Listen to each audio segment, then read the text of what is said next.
Learn, huwag kang magsasalita ng tapos. Tiwala ko sa brand ng product na to. So, ayun. Napa-order ang lola nyo. So, hi guys! For today's video, samahan nyo nga ako dahil meron akong isang parcel na bubuksan ngayon. At ang parcel na to ay hindi ko expected na o-orderin ko. Dahil sinabi ko nga sa sarili ko noon na never na akong gagamit ng ganitong mga product. Pero anong ginawa ko? Nag-order pa rin ako. Dahil sa curiosity, dahil sa kagustuhan kong subukan, at dahil sa tiwala ko sa brand ng product na to. So, ayun. Napa-order ang lola nyo. At yun nga, sabi ko nga kasi kanina, huwag magsalita ng tapos. Kasi, last time, I think, nasa church kami noon at kausap ko yung mga sisters namin doon, mga ka-sister, mga ka-church member. So, napag-usapan namin yung mga usapang, alam niyo, beauty products, ganyan.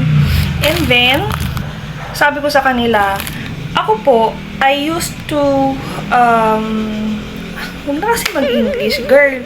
Sabi ko sa kanila, ako po kasi dati, gumagamit talaga ako ng mga ganyan. Pero nakita ko na kapag hindi siya nagtuloy-tuloy or hindi ko siya na-maintain, pangit din yung kalalabasan niya sa skin ko, sa mukha ko. Pero yun na nga. Dahil sa dami ng mga lumalabas sa timeline ko or sa FYP ko about sa product na to, nabudol si ate nyo. Napa-order talaga tayo nang wala sa oras. At, ayun na. Ano ba yung sinasabi kong product na ito? Nasabi ko nga, hindi ko na gagamitin. Na ayoko na talagang gumamit ng mga ganitong product. Walang iba, kundi ang mga rejuvenating set. Yes, alam nyo guys, sabi ko talaga sa sarili ko, ayoko nang gumamit ng mga rejuvenating set. Dati gumagamit ako nito way back 2020 yata. Pero nag-stop ako kasi ayoko na. Parang okay na ako sa gagamit na lang ako ng sabon. Kung ano yung ginagamit kong sabon sa katawan ko, yun lang din yung ginamit kong sabon sa mukha ko. Ganon.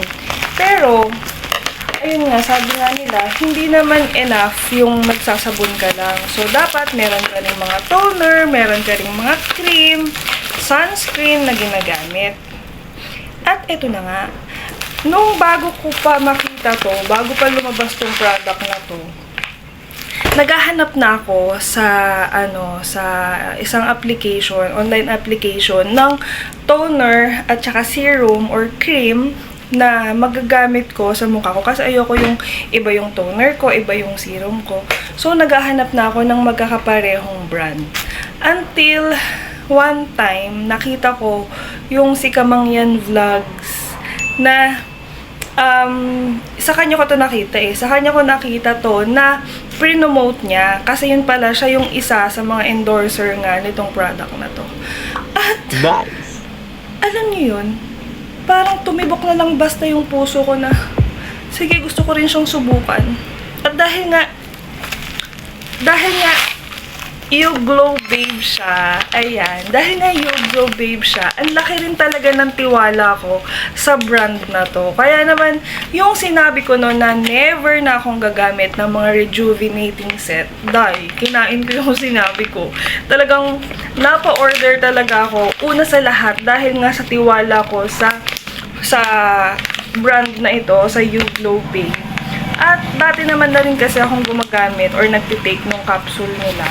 So, ayan. Susubukan natin siya ngayon. At kung saan ito mabibili, magsisend ako sa inyo ng link sa mga susunod kong video. Kasi ngayon, dun sa binilan ko, out of stock pa siya. Ganun siya kabilis maubos sa market. Dahil nga napakaganda ng brand na to. Kaya naman, ayan. At syempre, susubukan ko din muna siya.